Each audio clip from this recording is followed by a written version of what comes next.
Good evening, ladies and gentlemen. Welcome to the Sports Podcast. Can I get some sports with that? I am your host, D-Boy. Today is June 20th, 2022. As mentioned, I am your host, D-Boy. On the panel tonight, I got my main man, Neil. Neil, say what's happening. What's happening? I got the bottom right hand corner. I got Mr. Christopher Watkins. What up, everybody? Happy Father's Day to the Our Fathers. How y'all doing out there? All right. Then I got Mr. Chill with Phil over here. Anything is possible. But yeah, happy Father's Day, happy Juneteenth. Y'all know what it is. Sir. That's right. Happy Juneteenth. Happy Juneteenth. And last, and yes, least, because he rooted for the doggone Warriors, I guess we got Mr. Michael Robinson. I guess you can say what's up to the world. Yeah, we here. They say we play Golden State in 6. We here. The champs are back. You see it. What's on my screen? You see it. Now let's go. I'm ready. I can't see your screen. And I'm glad I can't. All right. I just want to know why you bought a Steph Curry jersey before your favorite player. Make it make sense. Who said I don't got that? You don't know what I got. I got stuff out the archives, brother. Don't trip. That's because that man ain't got no rings. That's why you ain't get his jersey. Don't trip. Who said I don't? It's coming. It's coming. Don't worry. Shots fired.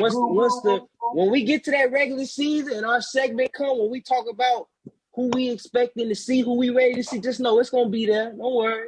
It ain't time for that. Right now, we talking about this. Okay, so yes, let's start off with the NBA Finals.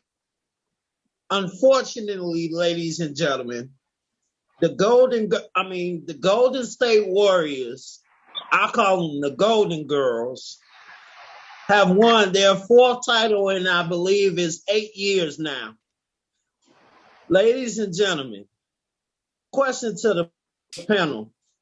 The Golden State Warriors winning their 4th title, does it make them a dynasty? And are they the favorites to repeat next year? I'm going to start with Phil. Phil, what's your take on this, sir? To answer your question, D-Boy, is yes to both of them. And the only reason why I say is yes, even though they won 4 and 8 years, like 2 of those years really don't count because everybody was hurt. You feel me? Like they had to, get themselves back together. And I think they should be the favorite because, they went through the Western Gauntlet. I think they should be the favorite just simply because they the champs. You know what I'm saying? That's how I feel about it. Like you want to should be the favorite for next year. Now, will they get there? That's a whole different question. You know what I'm saying? But I know some other people are talking that. I'm gonna keep mine short and speak to the point. Okay. All right. I mean, yeah, they are the favorites, but I think it'll be interesting to see them play Phoenix without Wiseman. I think Phoenix would have gave them some problems with their size. I mean, honestly, I would have liked to see them those games that Ja missed. I would like to see them play them games with Ja and see what happened with that for real. Yeah, Ja getting hurt, that helped them. That worked to their advantage.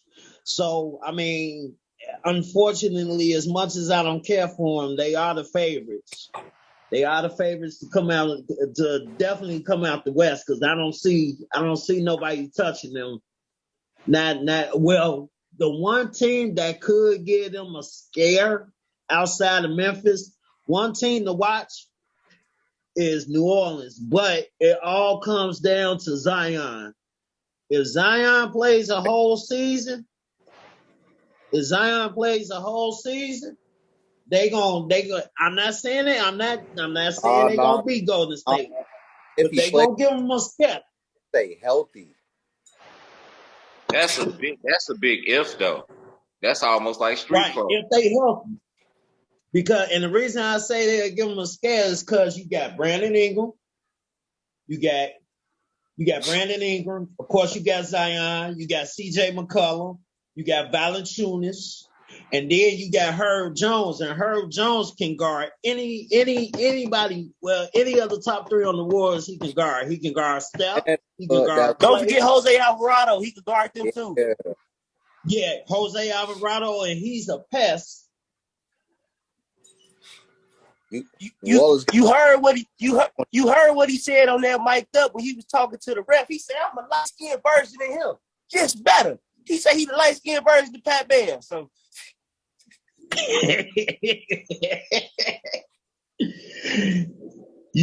yeah. So I mean, yeah, I agree with you. Phil. They are the favorites. I was gonna say, Chris, go ahead. You've been itching to get your take in. Yeah, look. First of all, I'm going to say the answer to both of those questions is, I got to agree with Phil, is yes. But to y'all point, isn't this Boston team that they currently constructed the same as that team that y'all just mentioned?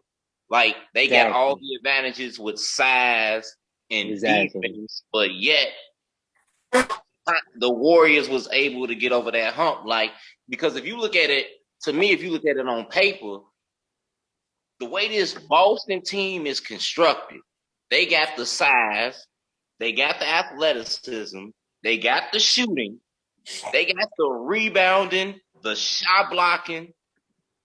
Like, their only advantage that Golden State, to me, really had in the series was the shooting. Them boys get hot, it's a different story. You know what I'm saying? It's the shooting. To me, Boston had the size. And Boston could shoot too. So they was right with them on that. They had the athleticism. Like, I didn't see. And then it was a couple series where little old Steph played defense. And another thing I wanted to think about, like, y'all brought up the Memphis Grizzlies. Like, I would like to see Ja play, but if I'm not mistaken, the last game, the game Ja get hurt, when they getting dubbed that game with Ja on the floor, if I got that right. So that'd be good to see if Memphis would have beat them. But yeah, to answer, I think, and then with the young guns they got with Lee, Kuminga, Poole, they pretty much got Clay, Steph, and Draymond all over again, the younger version. So yeah, I think we might. Wiseman coming back too. Yeah, so yeah. They can be a dynasty.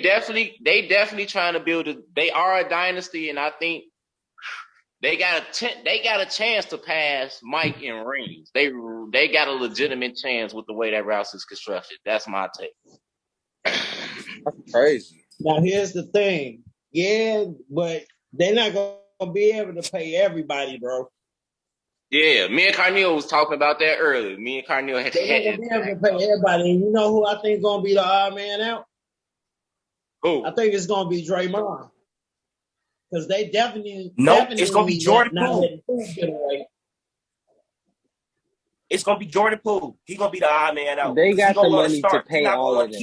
They got the money to pay all of them because of the way that they contracts is currently constructed. They're gonna be able to handle all of that. It's not even. Money is gonna come in at different times, and people is already buying in to the Warriors system. Otto Porter want to stay. Andrew Wiggins want to stay. So all these people want to stay, bro. So it's not gonna be about money. It's not even about money. It's really not even about the money. It's about personal interest. If Jordan Poole want to start, and the Warriors tell him he can only still keep backing up Steph, he's gonna want out. We've seen it time and time again in the NBA. When somebody feels like they're a starter and a team they own tell them we view you as a backup, what happens? They can start all three of them. Like I said, if Jordan Poole, as I was talking about with Chris earlier, real quick, like I said, if Jordan Poole takes that step, he really, really starts to look like starting caliber point guard in the league, and he wants to start.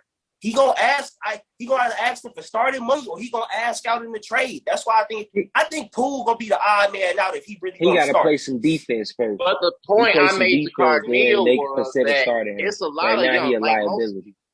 Like most teams got their young point guards already. Like it's a lot of young talent at point guards. That's what I was trying to ask. Me and Carneal was talking earlier. I was like, who?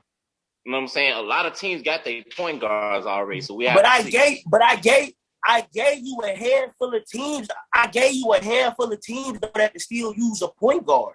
I told you the Wizards.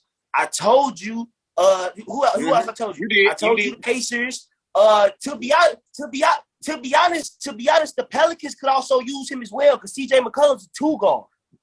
The Pelicans could use Jordan Poole. Even the Utah Jazz, if they decide to get rid of Mike Conley and break that up and it's not working out for real, they could use Jordan Poole. There's a handful of teams Jordan Poole could go to and potentially start on if he wanted to be a starter. Well, we'll talk about that. We'll talk about that when we get to the Jordan Poole discussion. Right now, we not talking about no Jordan topic. Poole. Phil, you want to add something real quick before I move on to Mike? Yeah, I just wanted to answer what Carneal was talking about real quick with the Jordan Poole situation. He could definitely still start. If he had to replace somebody, it would definitely be Clay, not Steph. Exactly. But I don't think it will even get to that point for real, for real. And if anything, I think Draymond would be the odd man out, and that's solely based on the rise of Kuminga and Wiseman. If both of them, then yeah, Draymond's very replaceable. But you can bench Draymond, start Wiseman and Poole, and you ain't got to worry about none of that. Draymond ain't gonna mind coming off the bench. He might not like it. You can put Kuminga at the 4 and Wiseman at the 5.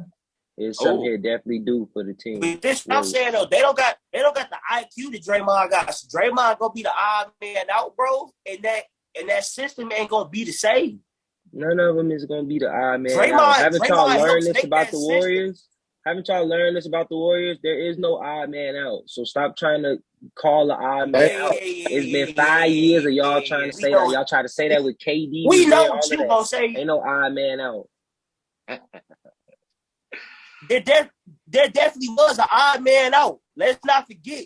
Just because they found somebody replaceable doesn't mean there's an odd man. That's why they're the odd man out, because they can be technically replaced even though they can't. Harrison Barnes will still be there. That's why they're the odd man out. That's the only reason they even moved. They ain't got no. They ain't no odd man out. They know what they doing, and they got one of the highest payrolls in the NBA. To be honest, they hold it down. I really don't want to hear what you got to say about the Warriors. Whatever you got to say about the Warriors and Damian Lillard, to me, go in one ear, out the other. I bet they do. All right, Warriors in 6. Let's get. Oh, I got an instant. Let's get this over with. Hold on, real quick, because I didn't even get to say my. I didn't get to say my piece about how I felt about whether they was a dynasty or whether they was a favorite or not. And to be honest, I'm sorry. Go ahead. Man. Yeah, they a dynasty. They gonna be the favorites. Like I said, they already are the odds-on favorites. Vegas already declared them as the odds-on favorites. But to be honest, I got one team in particular beating them in the Western Conference next year, and that's because he didn't play at all this year. And I got KY. And them Clippers, going to the finals next year. I got Kawhi Leonard, Paul George, Reggie Jackson, Terrence Mann. I got the Clippers taking the Warriors out. I care less if it don't happen. It don't happen. They gotta stay healthy, Carneal. They gotta stay healthy. I got that boy. I got that boy KY coming back and showing the world. Boy, it ain't even know the clout is. You calling that man jelly? He said, "Call that man." I just want to poke one hole in what he said. I just want to poke one hole in what he said. All right. The only hole, knock it off. The only hole that I want to poke in what he said. Cause see, I like the Clippers, and I think they do got a real shot at some stuff next year. I ain't gonna lie about that. But the only hole I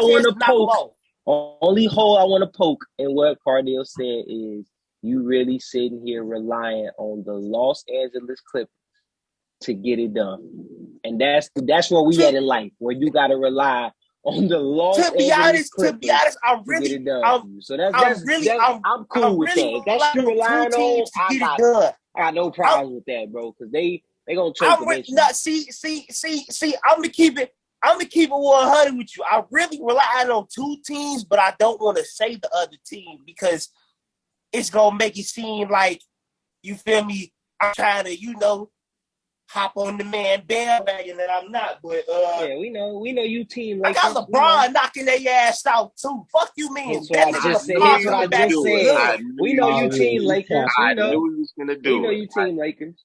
It's not even team Lakers. I just don't want to see the Warriors win again. I really don't even want to see LeBron win. So to be honest, It's a anybody but them dynasty. two could do it. But You there's gonna two see it teams I want to again. see knock off the Warriors. I want to see either the Clippers or LeBron do it, or even one of them young guns. Maybe Dallas get back. Maybe Memphis get there. The Pelicans. All I know is that somebody better knock these niggas off. Somebody better knock them off that shit. That's all I gotta say. The animosity is real. I thought he was gonna be man, quiet tonight, fellas. So much for that. man. I This is felt the the first heat from here. I Yeah, want the Right? entire animosity Western is real. Conference. I mean, I You thought know my what? disdain for the Warriors was You strong. know what would be a dream scenario for me if the Warriors get the number 1 seed in the West, get all the way to the Western Conference Finals and blow another 3-1 lead. That would just be a match made in heaven. I would love to see them get up on somebody 3-1 and then just collapse. Nah, To be honest, my dream scenario. I know this will never happen, but my dream scenario where they'll get all the way to the finals, and then my Bulls pop their ass, boy. That would be. Now that's a true dream That would scenario. be. I feel you on that. Boy, oh my God. Well, there'll be a you lot of know our what? dream on here except one person. But we Who's our gonna Bulls fan. we gonna stop dreaming. We gonna stop dreaming and talk about reality.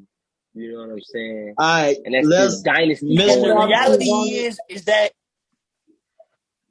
reality is that they not getting to the finals next year. That's the reality. And that's great because you said that They this got year, to the brother. they And got that's they why got they got they to the did finals that. this You know they what I'm got to the saying? finals this year on a depleted Western Conference and a bunch of young Hey, boys. That's not happening you next could year. pull All up right. this They got reason, through the that West because reason, the West was like you do depleted. every year. You could pull up this reason, you could pull up that reason, Right. whatever. You know what I'm saying? You got all these reasons. They always do every year. It still don't change the fact that the He dynasty wouldn't is even have here. to it. They The wouldn't even have dynasty to is it in still ring out alive. Kevin Durant. I'm Dynasty starting to here. count It's them still Kevin Durant alive. rings almost like that bubble ring. Hey, Hey, Cornell, Mike, I gotta move on. We gotta move on. Mike, go ahead. I already as know I what was you're gonna say, saying, so let's go ahead and get this over with. the dynasty is here. It's still alive and strong and flowing. You know what I'm saying? Finals MVP has been secured. So you ain't knocking him with that. I don't want to hear none of that. You know, it's number 30. You said this guy right here, you know what I'm saying? Tony Yes, Parker. the He ain't dynasty even is got more alive rings than and Tony well. Parker. And bro, y'all speaking He about got just as Tony many Parker, finals bro. MVPs as Tony Parker. First of all, bro, Steph Curry is on the level of Tim Duncan. So if you're gonna speak on somebody that try to compare him with Steph Curry, don't come with nothing less on those Spurs team than Tim Duncan. But Tim Duncan Don't mention got no 5 Tony though. Tim Parker. Duncan got Don't 5 mention and no. 2 finals MVPs, don't he? Don't Tim Duncan got 5 with 2? So Tim so Duncan when got so 5 when they with go, 2. which brings me to my next point, when they go back to back, Back to you know what I'm saying? They going back to back, like my man Drake said. Shout out, they going back to back. You feel me? Hey, what? 2 of them. You gonna have 2 of them things. Like you just try to make it. It's the next excuse, and it's the next Can we excuse, and hurry up it's Wiggy and the get to might the next get the NFL? excuse. next one. Wiggins might I get don't the even want next to one. talk about the NBA no more, man. Can we get to the NFL? You don't want to talk about them because you sitting there on the boat with Boston without the trophy. You know what I'm saying? And we sitting over here dishing out Because your it's the humble sauce. Warriors. You know what I'm saying? I'm a Enjoy your forever humble shit. sauce, brother. Enjoy it. I'm a It's good. forever shit on the Warriors and probably LeBron. I don't give no It's fucks. good. The You know what I'm Warriors saying? have made.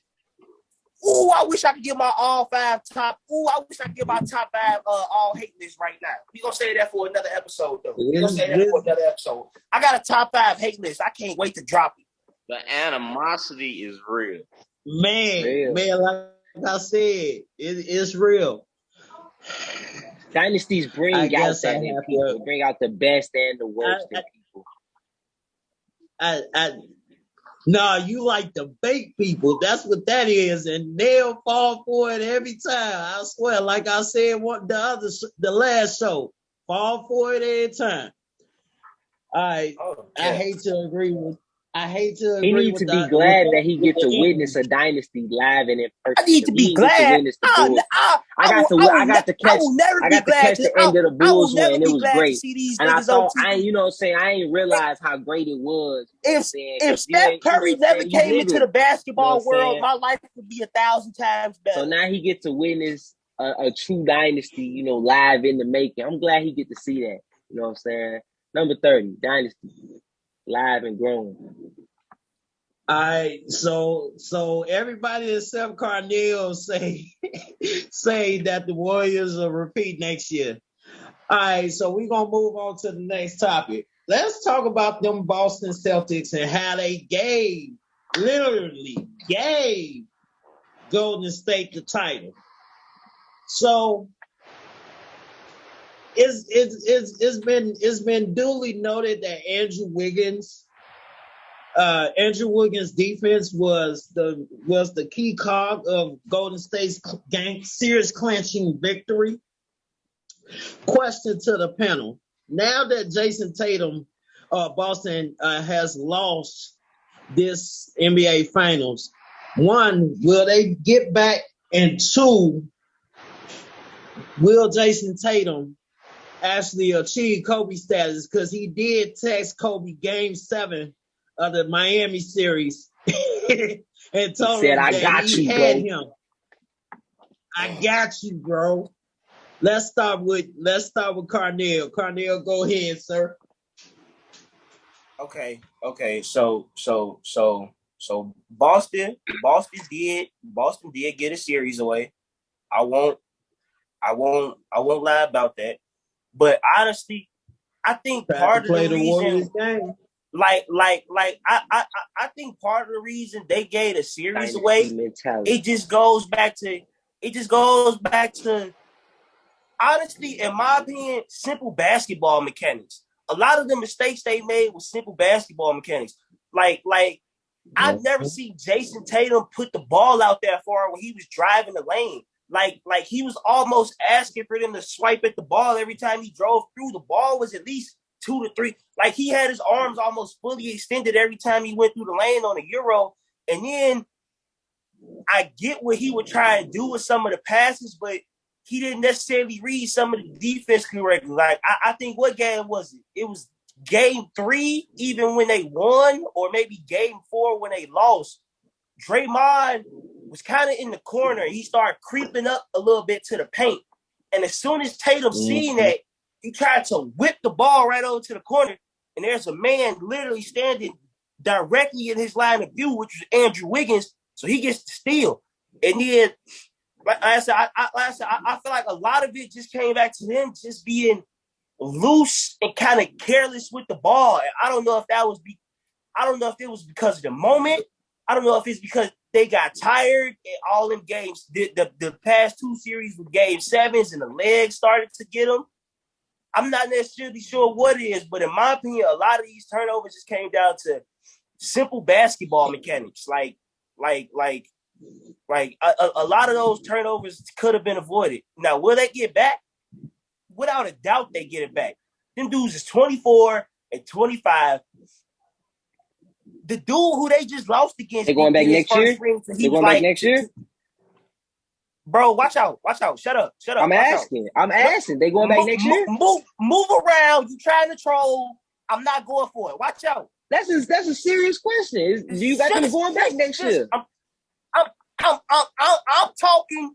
You finish. Okay? Let me finish what I got to say, and then you can talk.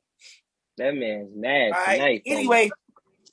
Anyway, in terms of them getting back, to be honest, I got them going back to the East Conference Finals next year. Now, will they make it to the finals? It all depends on who they play. But I got them boys back in the ECF. To be honest, I Who think you it think might they be gonna them and play the in Bucks. the ECF? I think it's gonna be Boston and Milwaukee in the ECF. And in that case, I want to get an edge to Boston, but if Milwaukee come back fully healthy and crewed up, I might have to give Milwaukee and Giannis that edge just because he did just win the championship 2 seasons ago. So because he did win the chip 2 seasons ago, he was back-to-back DPOY and then MVP and then Finals MVP. I might have to give him that edge, but I do have the Boston Celtics getting back to the Eastern Conference Finals next year, except for that 1 year where Jaylen Brown got hurt and then Kyrie came back and decided, he was just going to mess up the floor of the team. They've been in the Eastern Conference Finals every year, so I almost don't have no reason to think that they won't get back to the Eastern Conference Finals, but it all depends on who their matchup is. To be honest, I kind of got to go back to the finals next year. I think it's going. I either got them going to the finals or losing in the Eastern Conference Finals, the Boston Celtics, because they've shown us every year what they're capable of doing.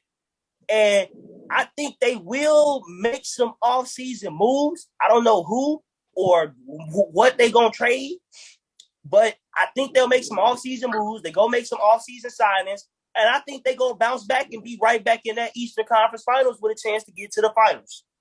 So what's your finals prediction, though? You got in these finals? Leave me alone, Michael. D-boy, go to the next person. So you got to throw some. Who you got in these finals? No, that wasn't his question. Hey, these two here, boy.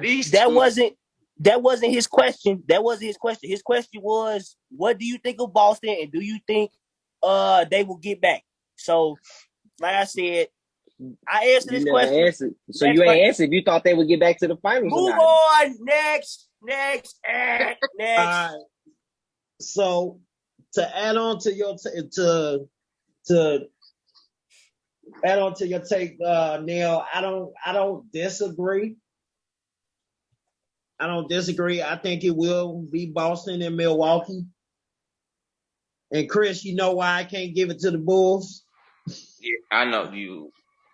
I know. Everybody on here knows why I can't give it to the Bulls right now. They can't beat none of them dudes. They can't beat Embiid. The Bulls can't beat Embiid. The Bulls can't beat. They can't beat them. Anybody. It's not that they can't beat them. It's just that they have a coach that is a complete dum-dum. Hence the reason they can't beat them. Phil, what's your take? What do you think of Boston, and will they get back? Whether it be next year or in the next 5 years? All right, so I looked at the last games that they lost. And top 3 ball handlers come back for at least 10 turnovers each game. And I think that pretty much what happened to Boston. Like, they kept coughing the ball up, turning the ball over. Like, that's literally what I said. If Boston don't lose the series because they turn the ball over. They turn the ball over. Magic number was 15. You get 15 or more, you're gonna lose to this team. They had it like 3 times in a row. 3 times in a row.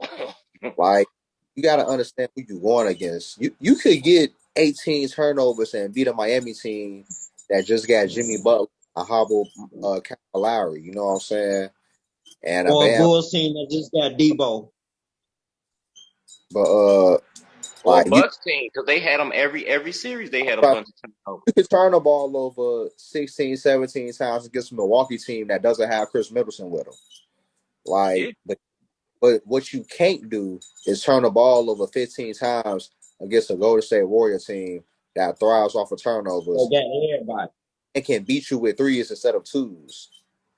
So that was a recipe for disaster, and Boston stuck with it. As far as what they will do next year, I'm not as confident as I'm not going to say it's a guarantee they get back to the Eastern Conference Finals. I think they definitely have a good chance, but Milwaukee's going to be healthy. I think the Nets are going to do something. They're going to make a move. Like, they're not going to go out lightly. I think Philly is going to try and work something out with James. Well, I know James Harden going back to the lab. He getting back in shape. That alone going to be a problem for the league, in my opinion. Who else? I think the Bulls, I think they still alive if they get everything right, all they pieces together. And I think, this may sound crazy, but I think the Cavs gonna make some noise next year too. I think we're Yeah, gonna Cavs talk gonna be about serious. next year. And Cavs gonna be serious. but I think that it won't. It was tough for Boston this year to get to the finals, and I think the path to the finals, barring injury, because injury always matter. But if everybody comes to the playoffs completely healthy, that road to the finals ain't gonna be as easy. And it wasn't easy this year, but it's gonna be that much more difficult the next year. I definitely agree with that. I mean, but let's They not had forget they had the hardest Robert road Williams wasn't possible this year, necessarily though. at 100 neither, and that boy was balling the whole time. So just imagine if they Oh, really would have had Robert like Williams gonna be. 100% Oh yeah, Robert Carmelo. Williams. There's one thing I want to throw at you real quick. I almost forgot. Okay, so it was little rumors that I was reading, but I don't think it's anything too serious. But they was talking about Bradley Beal been getting recruited by other superstars, and he has finalized his destination. He just hasn't told anybody yet. And I have reason to believe that Boston could very well be that destination. This just speculation. And that's that whole that's that St. Louis connection. That's because Jason Tatum and Bradley Beal used to train with each other when Tatum was still in high school, and Bradley Beal sort of helped groom Tatum for the league. That's that St. Louis connection. That's that hometown connection. So Bradley Beal and Jason Tatum have always been close for years. So I wouldn't be Boston surprised fans if it living happened on a either. prayer now. They get But talking he about another Bradley two, Beal ain't he? coming. Ain't Y'all Bill, living he with played a two serious though. They prayer. need a one. They This still what need a happens when you lose the facilitator. finals. Ain't You get nobody to living on a speculating prayer, bro. Bradley Beal coming Ain't and nobody stuff. living on a This prayer. how it is when you lose the finals. That It's that bad. I lost you, Phil. I can't. That's not a prayer. We just said it was a rumor. Ain't nobody hoping for it. Then you go put words in people's mouth, dude. Yeah, I said it was just a rumor I heard. I don't know how much life it has, but I just say I have to speculate that it's Boston. Because of that. So who you got coming out the East next year, Phil? Who I got coming out the East? I don't know. Like, can I see what free agency happened? Can I see who Oh man, draft? as of right now, presently constructed. As of right now, like don't give me that free agent bull. Who y'all got? Uh, Y'all act like it's so hard to pick a I team to hate come to out say the it, East. but I I'll got pick a team to Milwaukee. come out the East, and I ain't gonna lie All to you you. gonna I do like is them Milwaukee. All I'm gonna do is all what? you gonna do is pick the front runner. You finna say the Golden State Warriors and the Brooklyn Nets. Nobody want to hear that. No, I'm not. I'm actually I got. If I'm you not want to know who I gonna got lie. a repeat of the I championship. had to pick I a got a team. repeat. I probably pick the Nets to come out of the East. If I would have picked right now, The Nets? the reason why As is of because right now, I still got Boston coming out the East. the The road they just went through why can't the get reason no why is harder than that. I got faith that the Nets are going to turn things around. They gonna get that team together. Now, how they? I mean, I don't think. Bro. So do you got that same faith in the Lakers then?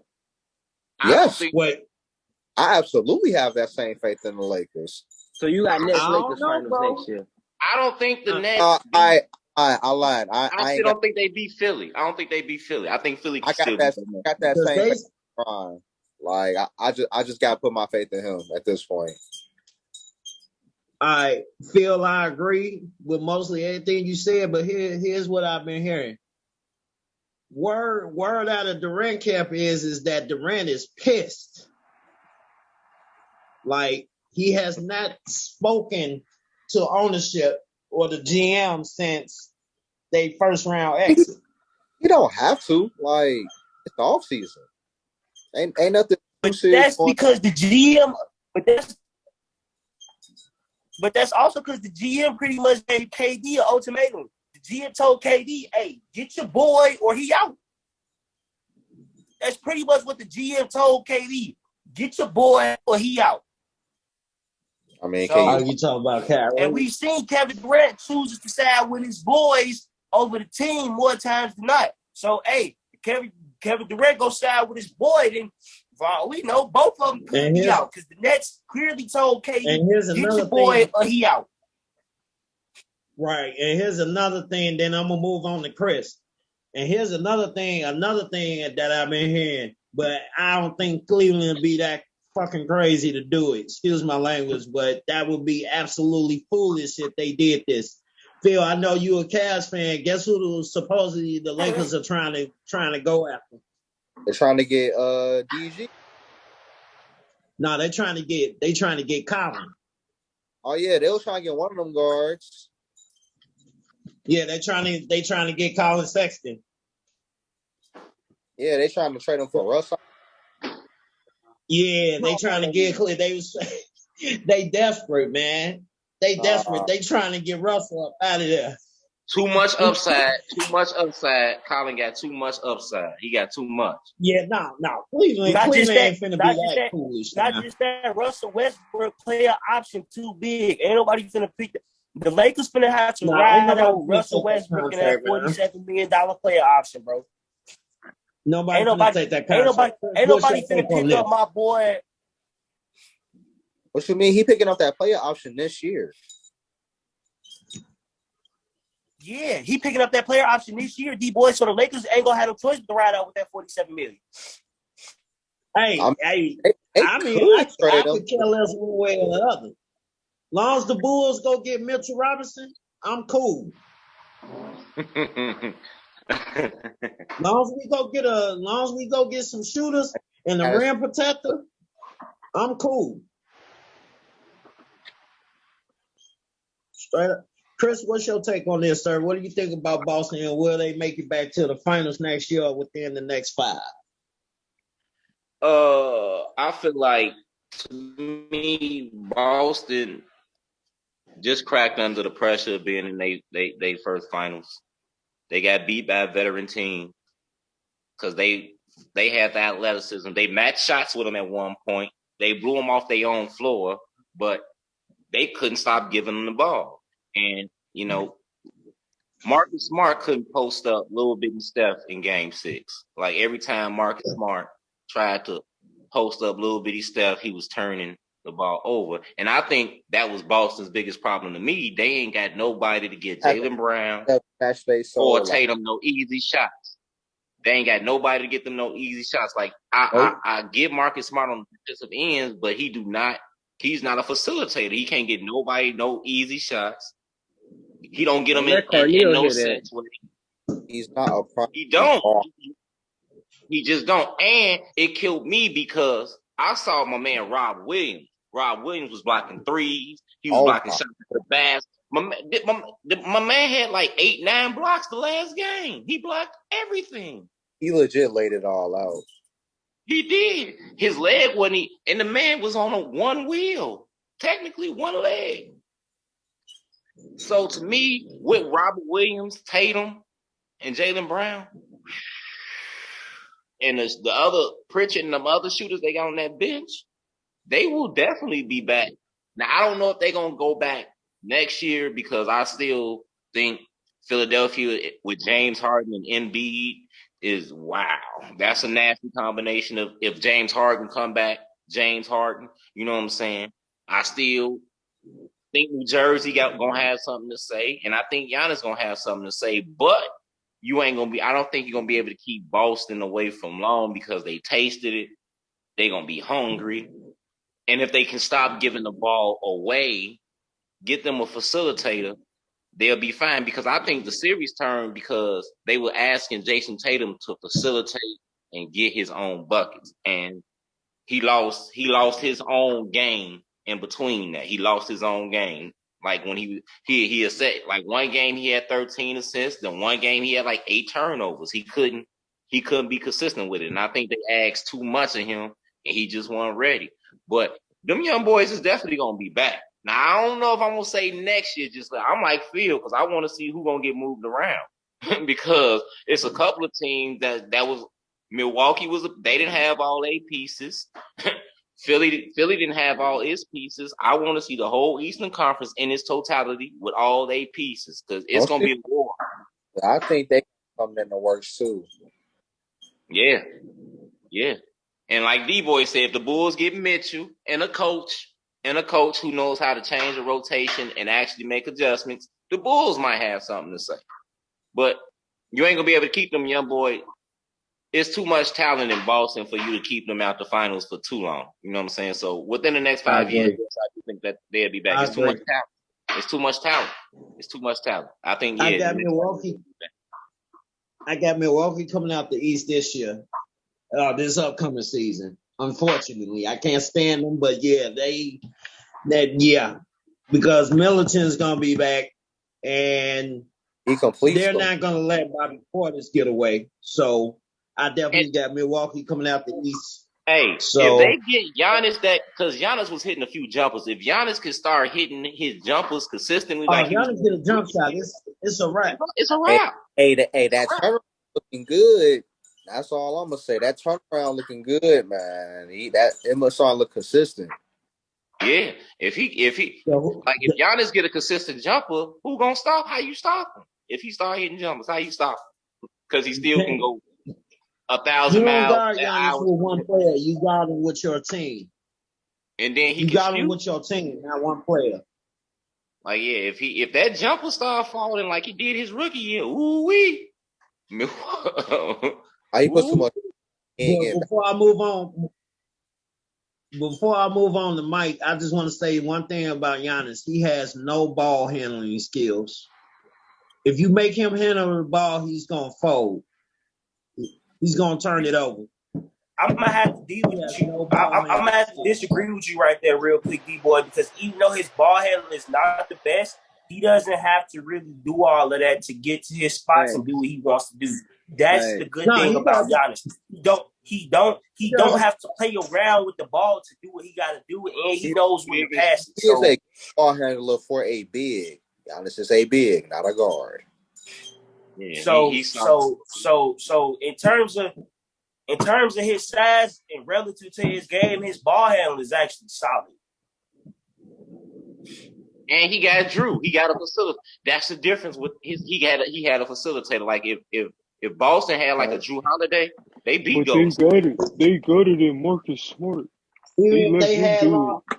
They got it in even if they Marcus had Smart. Lonzo Ball, They just needed I all even love if they Boston Lonzo. needed had was a Lonzo, facilitator.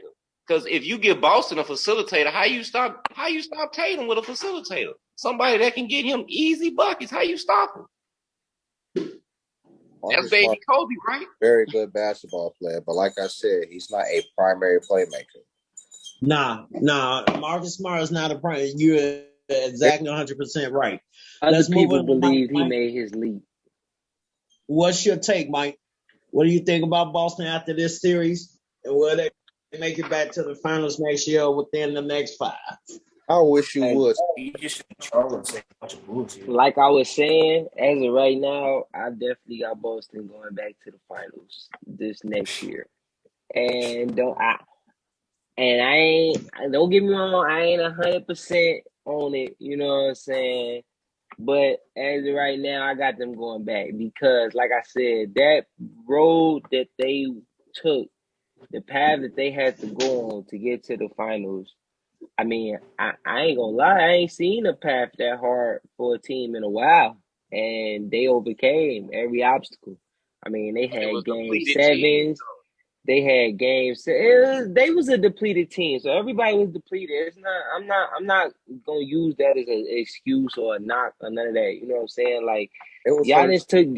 Giannis took them to 7 without Middleton. You know what I'm saying? So I know people gonna be like, "Well, with Middleton, it's gonna be easy and this, that, and the third. But nah, I still don't see it that way. You know what I'm saying? If I'm not mistaken, I think Robert Williams was hurt a couple of them games. Y'all just spoke on how big of a presence he is out there, you know what I'm saying, on the defensive end, on the rebound. So I said it I was going 7, even with Middleton on the floor. It was going 7 because so because so because because the way those games would have been, they would have been balanced out differently. yeah. So I mean I like Boston getting back. Like Chris was saying, they hungry, they tasted it. Once you taste it, it ain't, you know what I'm saying, it ain't too much that's gonna stop you from trying to taste that again. And they young, so you let some Yeah, young boys taste it, it's they like a coming shark back in the even water. hungrier. And And I mean We can I'm thank just Jimmy really Butler for that. impressed with the way they made it to the finals. I mean, to have to go through KD and them. I mean, regardless of, you could say the teams was depleted, they still beat the best player on, supposedly better teams in each But he series. was the only one they sweat. KD was there. They beat KD. Giannis was there, they beat him. Jimmy was there, they beat him. I mean, all three of them dudes then been in the finals. Two of them got finals MVPs. Like I don't, you know what I'm saying? That's an impressive run. And if you could do that, you know what I'm saying, in 1 year, I mean, I don't But see the them having crazy, a time that hard to get back to the finals. They're not gonna have to go through all of them again. You're gonna see They go. KD against Giannis or some of the sort, huh? but the thing, It's, crazy it's, thing is, if Jimmy Butler hit that three, we having a different conversation. That's the crazy part. We having a Yeah. conversation about how If was the fifth, we'd all be drunk. And that's my point. It's a lot of different ways where we could try to sway it this way, sway it that way, whatever. What's done is done. You know what I'm saying? They got to the finals, however they did. So, exactly. as presently constructed, I like them figuring out again, and I am impressed with the coach. I ain't gonna lie. There was some speculation on him coming in, at least from my standpoint, because first year coaches sometimes they tend to struggle and stuff like that. But I was very impressed with the way he came in and made his I mean, you adjustments don't. and kept them boys focused. Their You know what real I'm saying? weakness is So only facilitating and playmaking. That's their only weakness. They ain't got no facilitators and no playmakers. That's it. If they get one of them, it's a wrap. I actually want to touch on that real quick because I think that's something that's not getting talked about enough is the growth of Jason Tatum and Jaylen Brown's playmaking. And I will put Marcus Smart's playmaking in there. So I think all of them grew in terms of playmaking. Yeah, it did get ugly in the end, but the fact that they made it to the finals playing the way that they did, saw the type of basketball they was playing, I think that was a lot of growth that I think they're going to for next year. And I think that can also elevate them.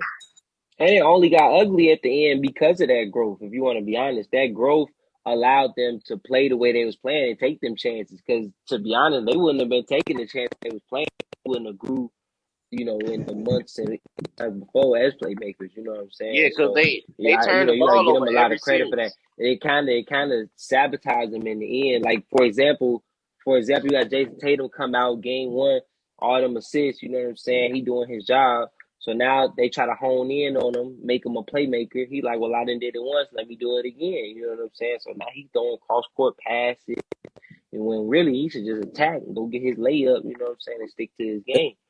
A lot So, of court passes getting picked off. huh? I said he had a lot of cross court passes he tried and they got picked off. Right, But right. see, But he that was only my tried thing. that. And a He only lot of tried that. lazy backcourt He only passes tried too. that because he knew he was developing as a playmaker, and he was trying more to develop it even more. So you know what But I'm to saying? y'all That point, they did get to the finals with all them turnovers because in every series with Boston, with Milwaukee, with Miami, they was every game they lost, they turned the ball over 16 plus times. Every game they lost, they had But like but here's the thing 12 or about more turnovers. it. If you look at the games they won, the turnovers was low. mm-hmm. Yeah, that was a crazy thing. Like, but every series they had a game like that where they just gave the ball away. The whole team was just giving the ball away. White, even the bench players. Horford was throwing some silly passes. Smart, they Yeah, just gave the ball. Every loss, they just gave the ball away. Every loss, they only lost because they gave the ball away. they hit 20 something threes, and then in game two they had 20 something turnovers. Like, How do you do that? How do you do that? How do you have a game where you have like maybe 10 turnovers and turn around and have a 20 turnover game? How do you do that in a game in the span of one game? One game. One game. You just give the ball away. That's crazy. well, if you watch the Lakers play, you'll see that happen like in the first half. They had 20 turnovers. That's crazy. That's facts. That's facts. So we're gonna move on to our humble sauce segment. So humble sauce segment is when broadcast member drink each broadcast member nominates somebody to drink humble sauce for a take that they made or a statement they made that they were wrong about. I'm gonna start with myself. I said Boston was gonna win it in 7. Unfortunately, that did not happen. And unfortunately, a certain somebody on here said that Golden State was going to win in 6. I'm not going to say their name, but they know who they are. So I'm gonna go ahead and drink my humble sauce now. Golden State, I'll give you your little round of applause and drink my humble sauce Yeah, now. yeah. God Big bless shout you. out to everybody. All right, Mike. Who else do you want to nominate for humble sauce? Oh You already know man, who we y'all going know after. who You know coming who for we going my after. humble sauce today. Yes, sir. That's why we got this jersey. See, I didn't have the jersey on last time I delivered the humble sauce, but just know it will be coming before the season started. You're gonna see me in that thing, and some feelings gonna be hurt when that one come out too. So you know what I'm saying? Hey, humble Well, sauce, my man. Boston this, Boston that. He Boston rider. You know what I'm saying? Hey, he been drinking his humble sauce all episode, so I don't even gotta nominate him. Y'all know what it is. You know what I'm yeah, we saying? know That who it You boy, is. can't humble me. I've been drinking what? I ain't been that drink. boy, he been humble since Only the thing I've NFL been season. drinking. Only I've been thing giving I've out. been drinking is the truth serum. All right. Let And me if you tell you remember, know. if you remember, let's go back to my original take. If you remember, I did say that if Golden State was going to win, they had to win in 6. I said they let it get to 7. Boston was going to win. Did I not say that in my original take? You can't humble I me give because you I that. I give called you it that. myself. But you humble because you had Boston winning this series. You was preaching all this about Golden State, this, that, and third. First of all, you've been humble all year. I've been giving out humble sauce. For those who you've been riding with us, y'all know this has been a year of me giving out humble sauce. I'm giving it to y'all in the NFL. I done gave That's it to what y'all in the happens when you pick the NBA. front I'm runner. giving it to y'all in It's easy to do that how? when you pick the How? front Because I'm runner. giving it to y'all in fantasy, even. And fantasy ain't you ain't just picking front runners. I gotta build these teams and put them together myself to still give But y'all did this I not humble sauce. You know what I'm did saying? I not I've win been your dishing fantasy it league out. though? Did I've I been not dishing it did I out. not You win see what your I'm fantasy saying? league and whoop? I've been Did dishing I it out, not you whoop know. you with your own football fantasy league though? I took home your fantasy league championship, bro. That's okay, So sir. That's okay. I want, That's so okay. so I got 3 others to live off of. I'm good. I want a championship too. I'm just letting y'all know that I'm good. I'm All right, good. so this I'm gonna year. move on to Chris. I'm gonna move on to Chris. Then I'm gonna go to Phil. Chris, do you have somebody you want to nominate for a humble sauce? You drunk all yours already. I gotta go with Phil. Yes, I knew it. I knew it. I was waiting on that one. Gotta go with Phil. I gotta go with the man's Phil. I'll gladly drink my humble sauce. You know what I'm saying? It's only one series I picked the Warriors to win throughout the whole playoff, so I'll gladly take that humble sauce. They prove me wrong every time. Congrats to the champs. Them light skinned dudes still some bums. I don't care. Great shooters, but they The some bums. champs. The champs. Bums, Just clear. bums. Champs. Champ. Not Come on, Phil. bums. Say Oh Say it yeah, it with with me. me, one y'all. more thing. Hey, Bums. Champs. one more thing, D boy. Champs. Steph top 10, man. You gotta get it to that man. Top 10. Hey, we're gonna get into this GO conversation. I know I D-Boy got guess. that coming Cut, for us. cut, I cut, know cut it D-Boy and got go. that coming for And us. go, bro. Yeah, He top. that's gonna be matter of He fact. top That 10. is our last hey, basketball hey, topic. hey, hey, We are gonna hey, move. hey, hey, hey, real quick though, when it comes to handing out humble sauce for the playoffs, since we still kind of handing out this humble sauce real quick, let's not forget you ain't drink yours from the EC Com. You ain't drink yours from the ECF, Mr. Miami Heat. So Oh, go ahead damn. and swallow Oh, that. He lost one it, last time too. was I my need turn. you to go Hey, ahead and take that. I need you to go ahead and take that, Mr. Miami Heat. Go win this 7. Yeah, you ain't drink that Phil, one. So Phil, so say it so ain't so. no, Say no, it no. ain't so, Phil. You to Miami? No, he was talking to Mike. I'm saying that's what I was gonna get Mike about. Oh, okay. All And, right. and I was gonna get on him Well, about Mike. Brooklyn.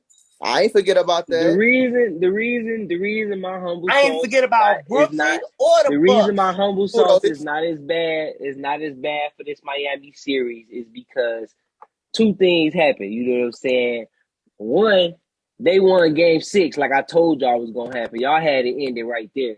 You know what I'm saying? Y'all ain't even had it making it to 7. It was a wrap. So that right there was where, you know what I'm saying? Yes, sir. Don't count my man's out. And then in game 7, like I believe it was Chris that mentioned, you know what I'm saying? We wouldn't be having the discussion if that 3 go in.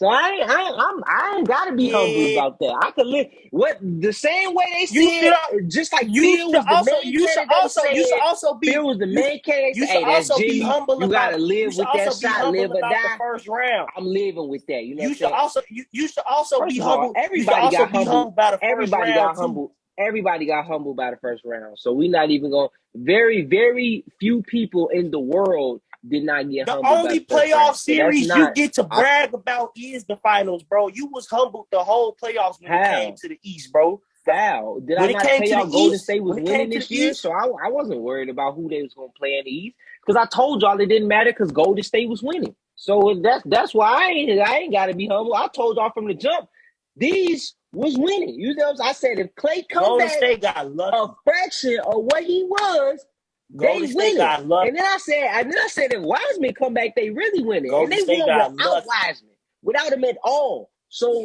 I'm good, brother. I'm good. I'm watching y'all sip. I got me a ton of championships on They the got year. lucky. You know what I'm saying? I'm about to hang up They trophies got and lucky. titles They and got everything lucky. in the background, and y'all just finna see me just championed up, blinged up, just going crazy. Cause I mean, I did that. You know what I'm saying? Hey, shout out, because this has been a Bandwagon. great year. It's Bandwagon. been a great year for me in sports. Great year in All all right, aspects. so we're gonna Your move on to your our new last your new NBA topic. nickname is Mr. Front Runner because you pick all the front running teams, bro. That's your new nickname is Mr. Front Runner, bro. That's the Because you front pick runner. all the front running teams. I ain't seen you pick a team that wasn't a front runner since like 2012, bro. All right, so we're gonna move on to the last NBA topic. So, with this fourth championship and his first Finals MVP, Steph Curry. There's discussion on whether or not Steph Curry, what is his GOAT status? Question to the panel: with this fourth championship and first Finals MVP, does this make Steph Curry the greatest point guard of all time? I'm gonna start with Carnell. Carnell, what's your take on this?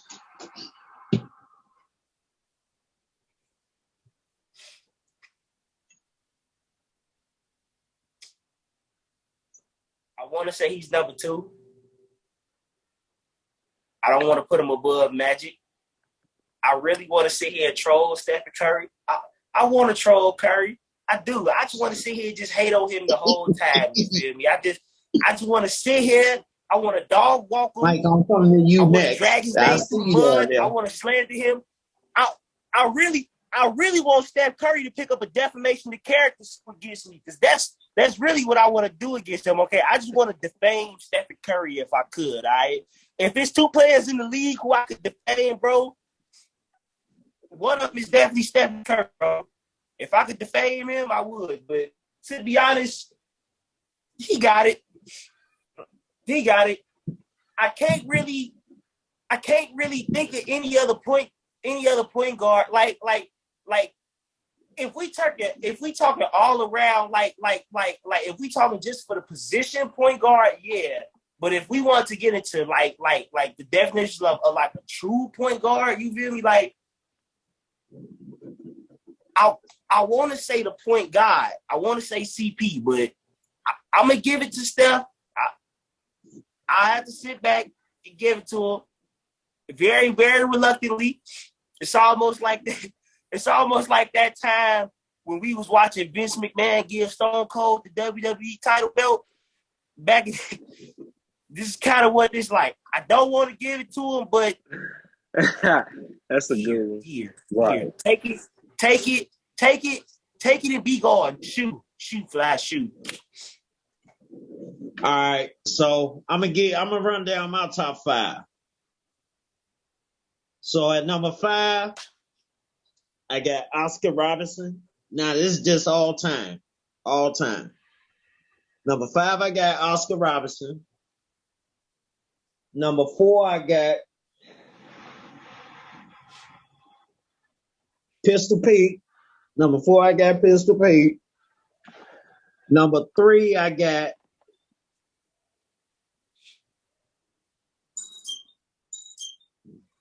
I'm thinking. You sounding like Mad Dog right now. So people so bad. Number 3, I got Chris Paul. I got to put Chris Paul number 3. Number 2,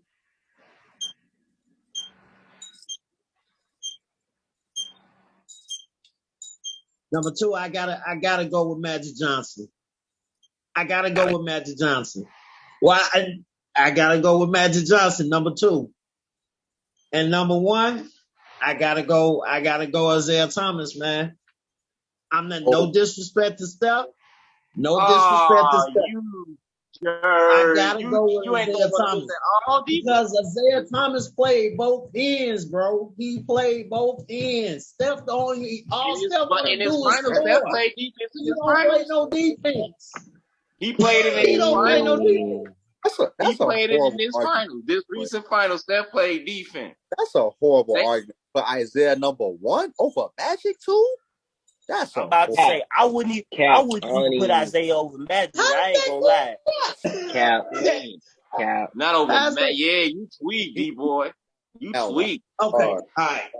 Okay. All right. I never put nobody who played for the Detroit Pistons in the top 5 anything. I could care less. Yeah. Now, are we going with guards we seen in our lifetime or just period? We going period, bro. We going period. Because I got on my list, what? It's people I ain't even seen. You know what I'm saying? Correct. I'll take Isaiah 2, Magic 1. Because Magic was that dude. Correction. Yeah, you tripping. Correction. Oh my God. Correction. Let's go to Mike because he's just Mike. What's your take on this? Disrespect continues, bro. So just in terms of point guard, bro, Curry at the top of the list, number 1. So I don't even I gotta run it down from 1 down because we know he at the top. I'm not a big Magic guy. I never was a big Magic guy. 1, because he was on the Lakers. 2, because I'm Jordan out. You know what I'm saying? You can't be a Magic guy when you Jordan. And you know what I'm saying? 3, because I'm not a fan of his game. But I will say that man got some of the coldest passes and court vision I ever seen in my life.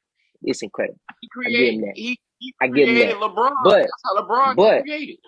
But that being said, Magic at my number 2 in terms of point guards. And really I want to put him 3, but I can't hate on Magic. It's Magic. So so he had my number 2.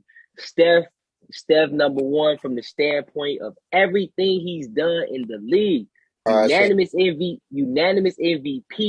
The man changed the league in terms of shooting. Now you got kids who grow up wanting to shoot more than do a layup drill. You know what I'm saying? I mean, like the way Steph has changed the game, I never thought would be seen in life.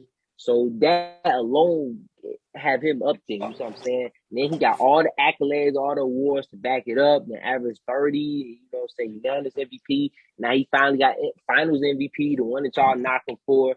4-time champion. I mean, he basically did everything Magic did plus more in terms of records and stuff like that. So, you know what I'm saying? No, he not a traditional point guard. I'm a big fan of your traditional point guard, but he is the reason there. That's why he number 1. He not even your traditional point guard and still was able to put a lock on the position like that. I mean, like that's GOAT status, especially from a point guard. You know what I'm saying? So, at number 3, you know what I'm saying? I got Chris Paul, of course. You know what I'm saying? Chris Paul.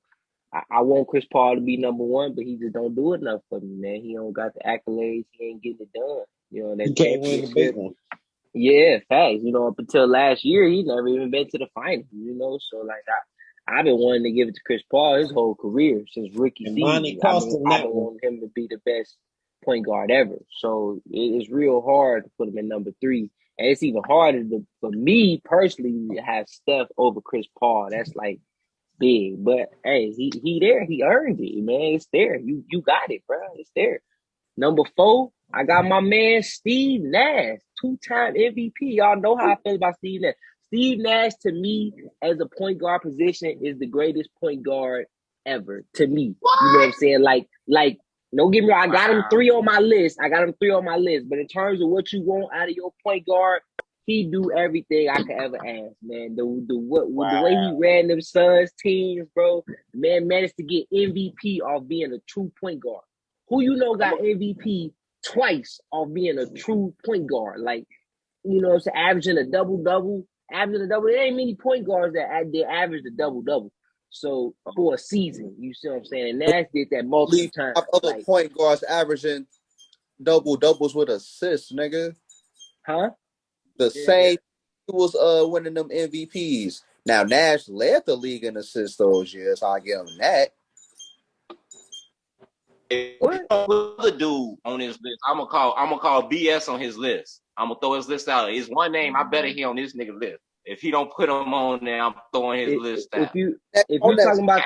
If you're talking about the answer, Chris, you gotta remember I never classified him as a point guard. Not him. No, it's not even him. It's not even him. He's Caucasian. You know what I'm saying? If you don't put one person who, if you don't say the name, I think you finna say for number 5, bro. I might have to call your list out too. I'm gonna call Cap. If you don't say one name, I'm gonna call Cap. It's one name. He better say it. I'm gonna call Cap. Number 5, if y'all know me, you see what I'm saying? Number 5, I got John Stockton.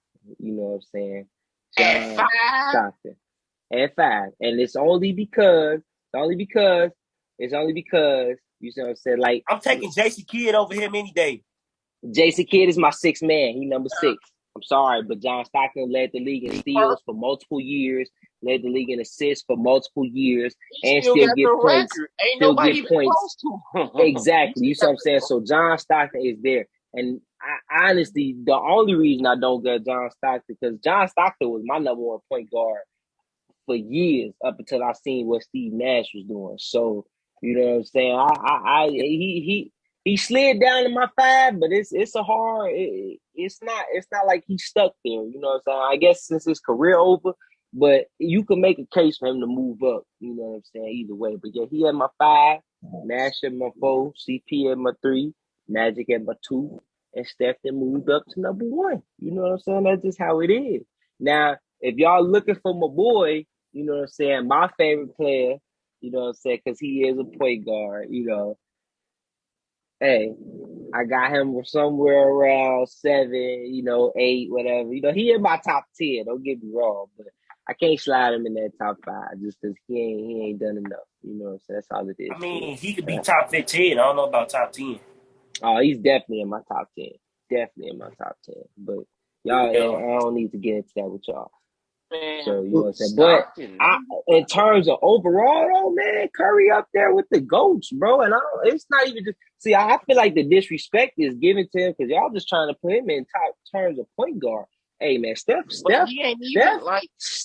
has moved into Mount Rushmore. So he moved up to Mount Rushmore. Because honestly, John Stockton still lead all point guard in assists ever and steals. John Stockton still lead all point guards in assists. Mount Rushmore, bro. You got Jordan. You got LeBron. You got Allen Iverson, and then you got Steph Curry, bro. That's Mount Rushmore right there, baby. It don't get. Hey, that's it. That's all. You know what I'm saying? That man that moved up there. He done moved up there. His face sits there on Mount Rushmore. It's there. You know what I'm saying? It's there. Phil, what's this guy? Phil, what's your take? All right, the time is 1:04 a.m. out here on a Monday morning.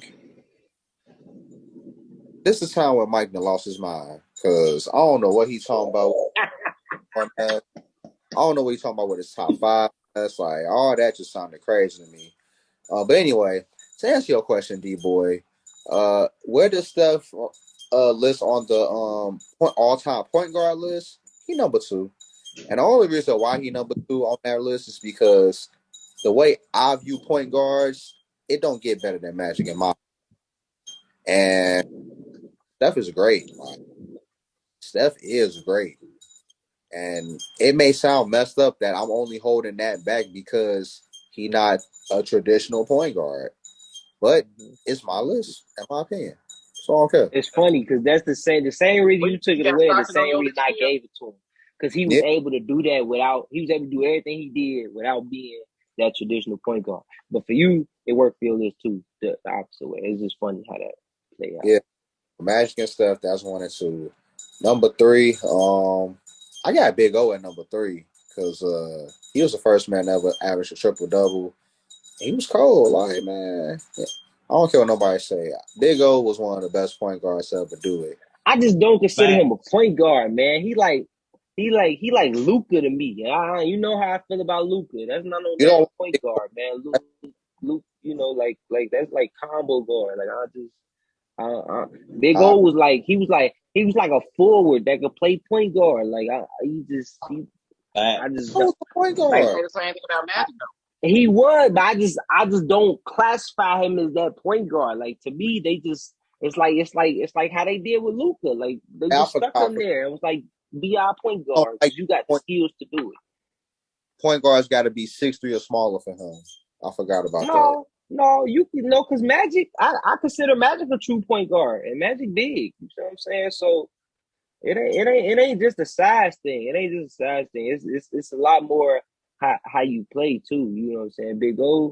Big O play like, you know what I'm saying, got more all around game as opposed to just point guard game. You know, and that's why I don't quite classify him as a point guard. That's interesting. It's crazy you say it. Okay. But anyway, so yeah, I got number 3. Number 4, I got Chris Paul at number 4. The only reason why Chris Paul is at 4 is because it's gonna sound crazy after I say who at number 5, but Chris Paul he peak at 4 because the other guys in front of him won the championship. Mm-hmm. And it's crazy because I got at number 5 Jason Kidd. He did win a championship, but that was like much later down for real. But Jason Kidd is my number 5 point guard. And it is for real. What's your beef with John Stockton, bro? I'm gonna get to that in a minute, but no, the reason I like guys who are like Swiss Army knives. I can do a whole bunch of stuff on the court, and Jason Kidd was like that for me. It wasn't a lot he couldn't do on the court. He couldn't shoot for the majority of his career, even though he ended up. Well, I think he ended his career 3rd all time in threes. I think he like 5 or 6 now. Yeah, Jason Kidd was that for me. Screw John Stockton. They literally had a system where all he has to do is pass the ball to Karl Malone and it was a bucket every time. That's what I'm saying. And you talking about that man led the league in steals, bro. It's so easy to get a steal when everybody dribbling chest high. If I'm dribbling chest high, he's better than Malone. It was Hornacek. Hold on. You gotta look how many assists that man got. Look how many assists. John Stockton played through the late 90s and stuff too. Like, is y'all forgetting about all of that too? Like, look at the number of assists the man got. Ain't nobody even close to him. All of John Stockton numbers came from the. All of John Stockton numbers came from the 80s and early 90s. It was Hornacek. He was not. He was still producing, even when Jordan. They was in the finals in 98. How can you say that he wasn't producing no more? They was in the finals in 98. What? Have you lost your man? He had Karl Malone, bro. If John Stockton don't have Karl Malone, bro, his career is boo-boo. They had each other. Malone had him too. Like, what you mean? To be honest, Karl Malone and John Stockton are two of the most overrated players in history to me. Oh my God. Numbers don't lie. But anyway, that's 2 all-time in scoring before LeBron passed. I care less about numbers. Number 2 all-time in scoring. Second most points ever out of anybody ever. So you name any of your favorite players, they not ahead of him in points. LeBron just passed him. You know what I'm saying? Nobody ahead of John Stockton in assists, but they overrated. He never won put up literally the best numbers that the NBA has ever seen, but they overrated. Still, okay. I never said they ain't got none of these to show. That's because of Mike. The only reason they ain't got a ring because of Mike. You can say Mike stopped them from getting a ring. I feel as if those are two of the most overrated players in history. Just like how you got people out here saying Jordan overrated. People saying LeBron overrated. People say Kobe overrated. I'm allowed to feel how I feel. And I feel John Stockton, Karl Malone are two of the most overrated players in NBA history. That's just my opinion. How they get to that mini final? And that's because you ain't get to watch that greatness. So that's what young bloods usually say. Them boys was the truth. Them boys was the truth. But anyway, that's how I felt about John Stockton and Steve Nash.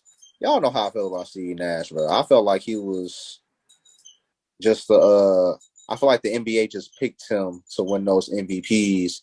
Because how do Steve Nash win an MVP in a year where there are literally 4 guys averaging 30 points and they on great teams? It's beyond me.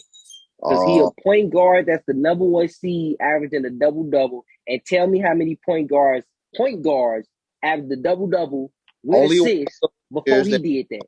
Only one. Well, if that's the case, then if that's the case, real quick, then you could have made the case for Chris Paul to be MVP this year on the number 1 seed doing what he did then. I'm just saying, based off of what you said and the way the Suns was just the number 1 seed in the West, you can make a case for Chris Paul being MVP over Jokic, over and guess Giannis, what? And let me tell you why Chris Paul wasn't getting that recognition. Because there was somebody on his team better than him, Devin Booker, who was getting that MVP recognition. Wasn't nobody on the Suns better than Steve Nash. Their second best player was my favorite power forward all time in Amari Stoudemire. And he wasn't better than Steve Nash.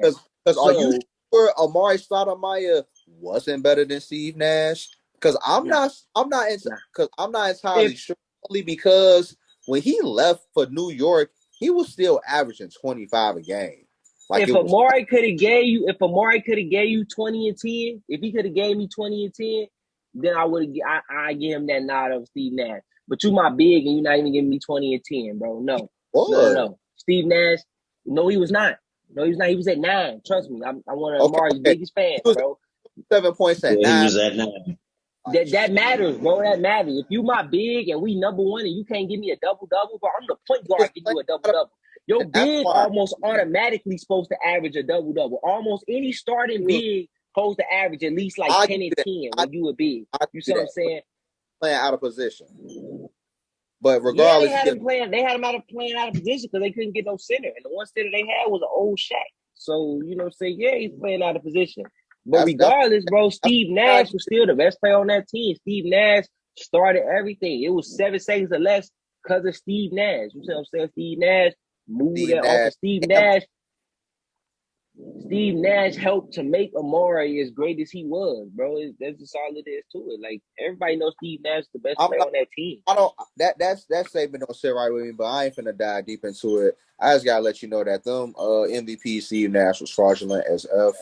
Like I said, LeBron could have easily done them. Kobe could have won either. Dirk could have won either of them. Tim Duncan could have won either of them. Like, that's how I feel about it. And notice all of them still got their MVPs in due time. So why Nash ain't deserve his when he was putting up a double-double as a point guard when nobody was doing it? I don't understand. And number 1, I don't understand. The year Nash was doing it was literally the years Chris Paul was doing it. So what? No, it wasn't. It wasn't. He won at 07 and 08, right? No, it was like fellas, 05. we're gonna have to leave that debate for another topic. That was before we even seen Chris Paul. Nash the only one doing that. And I got to move on to Chris. We're gonna have to leave that debate for another show. We're gonna revisit that. Chris, what's your take on this, sir? Let me see where I put Steph all time. It's 2 or 3. I go with 2 because he got the ring. I go with number 2 because he got the ring. I go with number 2. Behind who? Magic?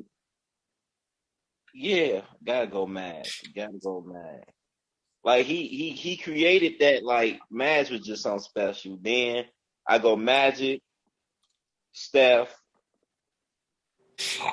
Jason Kidd, Chris Paul, Stockton.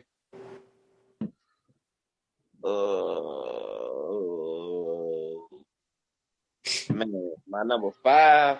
Oh man, that was 5. That was 5. Mm-hmm. I had one more. It was Pistol Pete.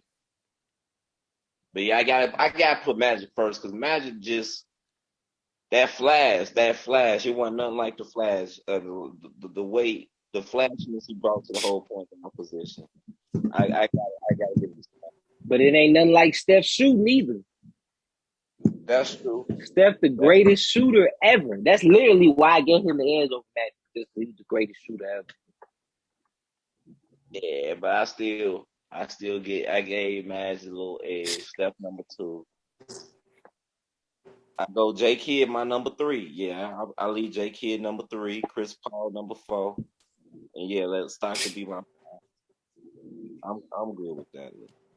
Okay, that's not bad. That's not a terrible take. Like I said, John Stockton, as much as I didn't care for him, he was as good as advertised. He was as good as advertised. Like Michael Jordan is the reason that Karl Malone and John Stockton never got a championship. Mm-hmm. They just ran up against them Bulls. And Tim Duncan. They couldn't even get one over Elijah And Tim Duncan. And Tim Duncan. Y'all that say Tim Duncan messed him up. They couldn't even get past Elijah. They couldn't even get past Elijah Warren in the West when Jordan took 2 years off. I ain't trying because to the dream is the best center of all time. That's why. I mean, the dream is the best center of all time. Again, of course they couldn't. They are 2 of the most overrated players in basketball history to me. You can't change my mind. I can't say that. Well, also, that's not true, Parnell, because you got to think about it. John Stockton played and led the league in steals where you could be physical. And John Stockton was a physical ass one-on-one defender, bro. He literally has locked Mike up. It was a couple times he slowed down Mike, bro. John Stockton was the truth out there on that court, bro. Like 11 or 12 all NBA defensive teams, something like that, or 15 John Stockton, he made a few of them, Yeah, he was guard. He was a and people preach about Gary Payton. And John Stockton. We all know all white boys can do is shoot. Like we all only look for white boys to shoot. That man was playing defense and moving the ball, bro. Yeah, he had Karl Malone, and he could shoot. But yeah, Stockton was he was different, bro. He won the typical. He was different. Like I said, they was a match made in heaven, just like how Draymond was for these Warriors, man. Like I said, in my opinion, they is overrated. You separate them, who knows what they do. I said, when they did separate, we gonna move on. Old, when they did separate and they was old, even they still put up numbers. Old and separated. So, what happened to Karl Malone? He lost in the finals with the Lakers, did he? In the finals, bro. In the finals, do you hear yourself? I'm just saying. You wouldn't play with Shaq and Kobe and still couldn't get. You wouldn't play. You wouldn't play with Shaq and Kobe and still couldn't get one. You wouldn't play with Shaq and Kobe and still couldn't get one. Did you forget he was hurt? Did you forget he got hurt? You forgot he got hurt. You forgot he got hurt. You forgot he got hurt. He got hurt. With Kobe and Shaq and still couldn't get one. He went with Kobe and Shaq and still couldn't get one. He couldn't get past Elijah Warren when Jordan took 2 years off. I don't want to hear it. we gonna move on to our last topic. We're gonna do an NFL. We're gonna move on to the NFL. So Tyreke Hill, after the trade, to me, this was shade. But so Tyreke Hill, his comments, he said in Kansas City,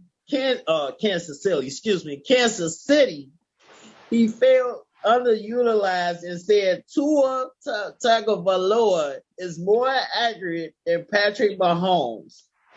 I definitely think it's smoke. Now, question to the panel. What are your thoughts on those comments?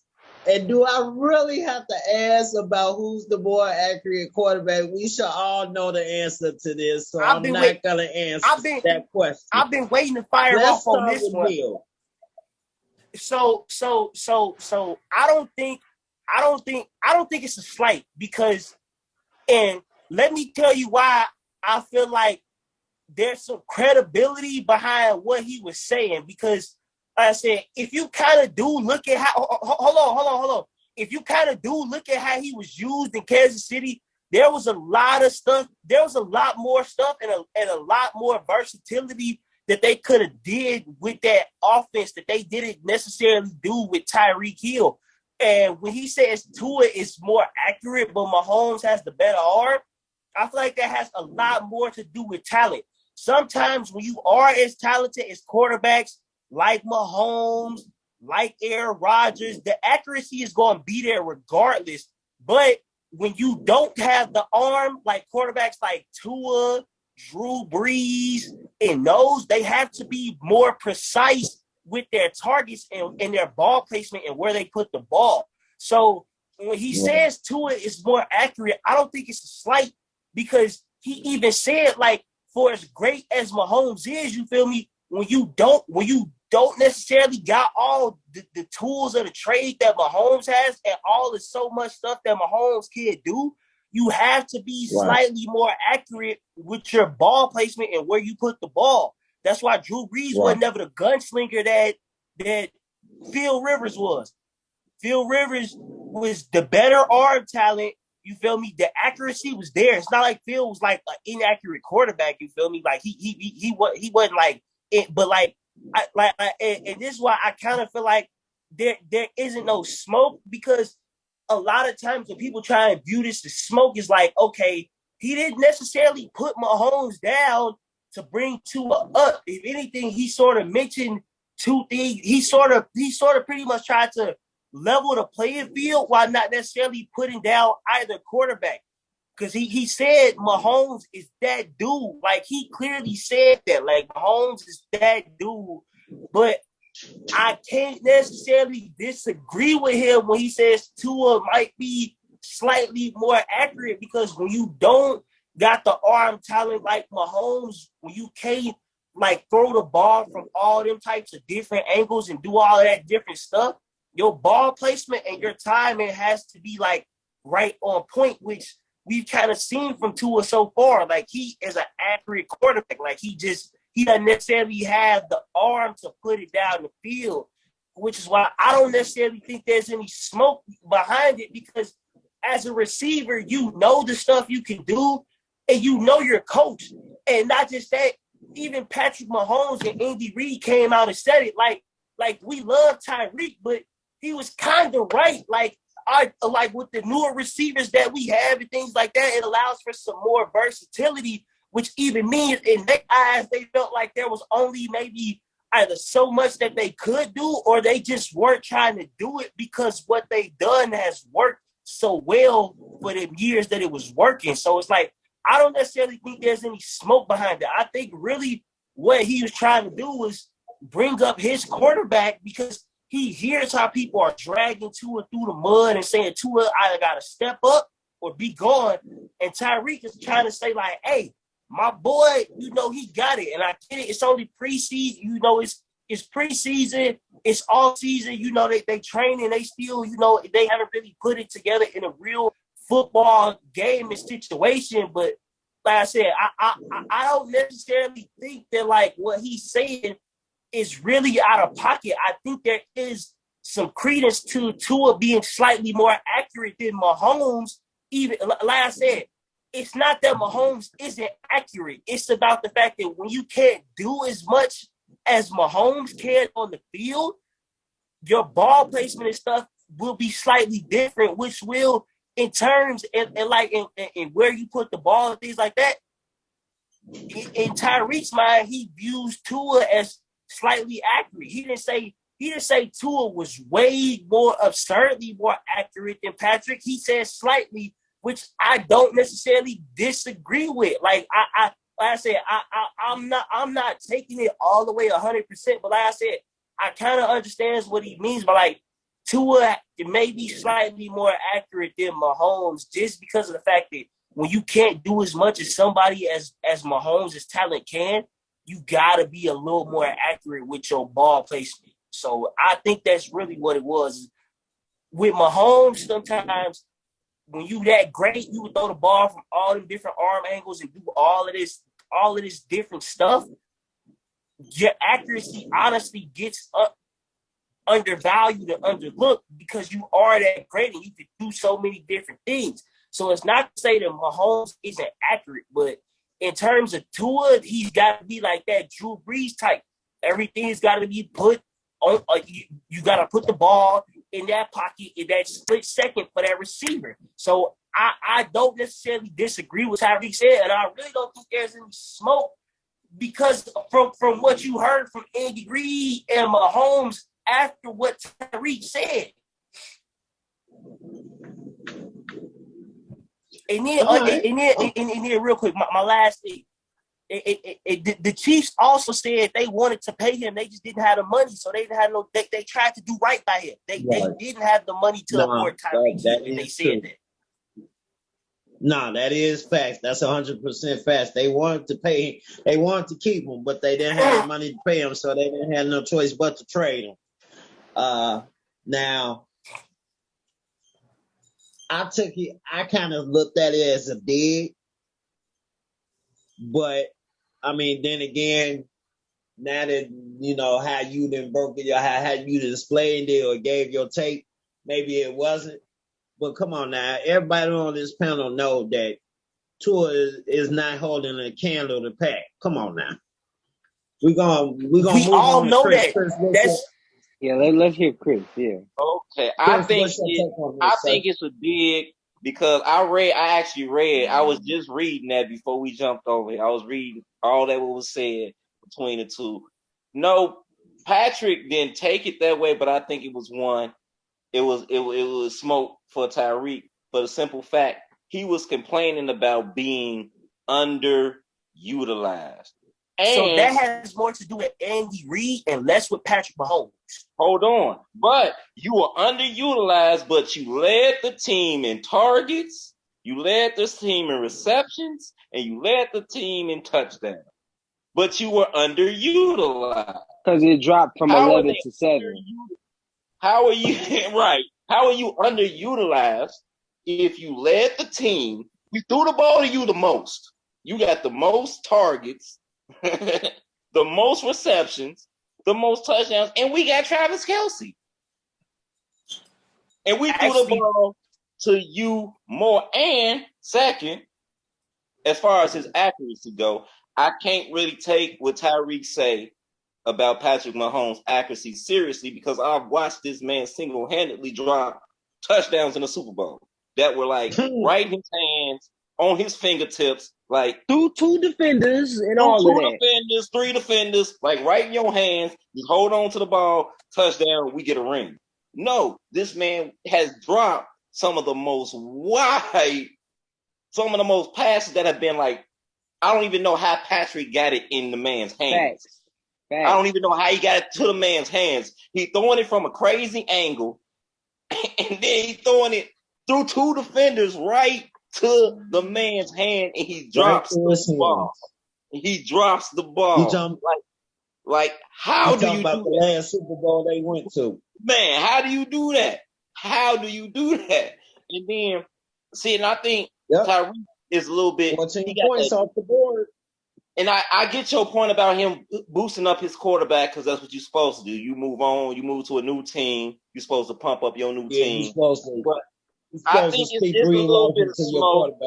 I think it's a little bit of smoke there because Tyreke felt like they didn't win because they didn't get him the ball. That's what I think, and that's my take. I think Tyreke was like, "Oh, y'all don't want to pay me. Y'all don't want to get the ball. Like, all y'all got to do, if y'all want to win, just give me the ball. Just give me the ball." He one of them type of niggas. And that's my take. That's why I say it's smoke. And that's my take on it. But that's most receivers, though. We all know receivers are divas, though. We all know that. We all know receivers are the divas of the NFL. So it's like, so that's why it's like, when you know receivers, no matter how great they are, have a history of kind of saying stuff like this, I don't try and take every one of them as a dig because we have seen times where receivers will clearly come out and they'll play with a much better quarterback and go to a lesser one of the quarterback most shit-talking receivers in the league. Which is why I made the point about what he said about the accuracy. Like, I watched you miss, like, balls that went through 2 defenders right to your hands. You drop them. But You drop them. But he didn't dog Mahomes out though. I didn't say he dogged him. I But said this he is my made a thing. comment about accuracy. He didn't. He didn't put Patrick Mahomes down necessarily to bring up Tua because he still said Patrick was that dude. All he said was, I kind of feel like Tua might be a little more accurate, and that's because he knows Tua can't do all the things that Patrick does. So Tua has to put that ball on a tight rope to do some of that stuff. Right. But Tua can put it on a tight rope, and that dude can still drop it. That's the point I was making. Like, how you going to talk about somebody's accuracy when a man is throwing a ball through 2 defenders to you and you drop him? He throwing it to you, you dropping it. You dropping the ball. Exactly. All right, let's move on to Phil. Phil, what's your take? I actually kind of agree with what Carnell was saying. To some extent.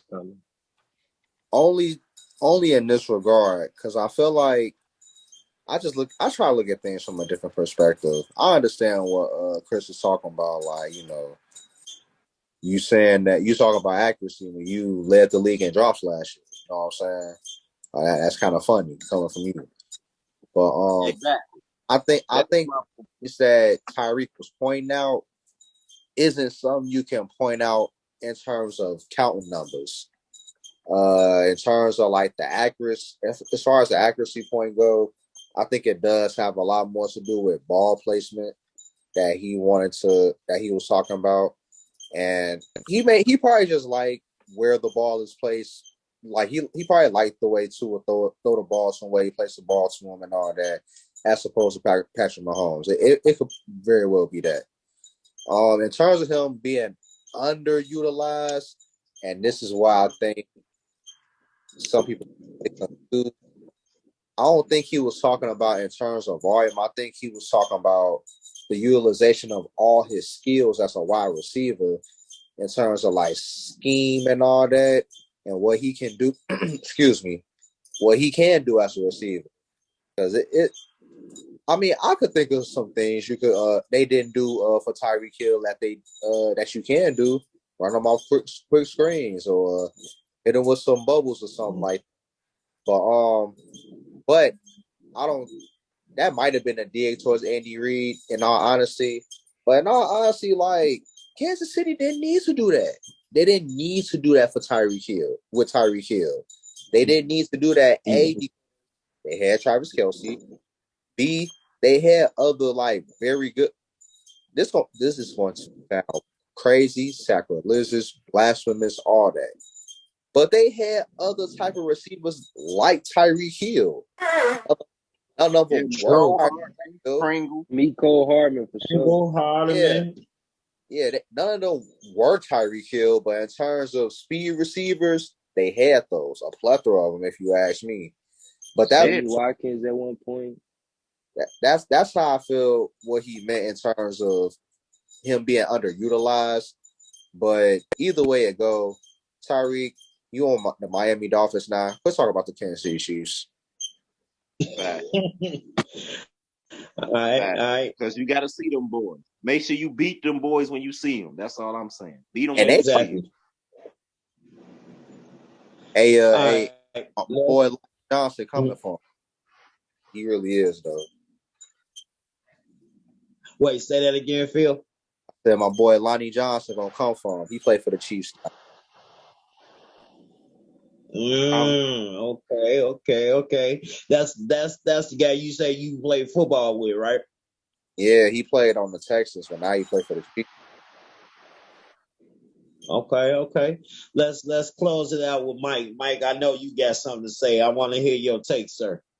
Oh yeah, and I just want to say that this is all Tyreke right here. This all him. The man is nothing but cap, bro. He capping. That whole statement is cap. Let me break down why it's cap. First of all, all right. If that's how you really felt, you ain't even had to come out and say that. Like, it was no reason for you to come out and say, "Oh yeah, Tua more accurate than Patrick Mahomes," unless you're trying to build some type of clout or something. First of all, everybody in the world in know that Patrick Mahomes is on this level and Tua is on this level. Tua on his way to being on his way to being out the league if he don't produce with you this year. You know what I'm saying? Tua already got this question out on him. He got injury question out on him. He got strength questions out on him. And you want to come out and try to say, huh? That's crazy because he only played like 2 years. And already got all these questions out on him. You know what I'm saying? I mean, they couldn't even decide if they was going to let him start for a full season. They kept going back and forth between him and my man who just retired. It's magic. So they kept going back and forth. You know what I'm saying? He can't even solidify a starting spot. And you want to come out and try to say that this man is more accurate than Patrick Mahomes. Bro, stop the cap, bro. Stop the cap. You know what I'm saying? Like, we all know that you feel some type of way about the Chiefs. We know you feel some type of way about Andy Reid, whether you want to admit it or not. And the whole thing is you saying you underutilized when you on a team that you lead in almost everything, but you still, quote unquote, underutilized.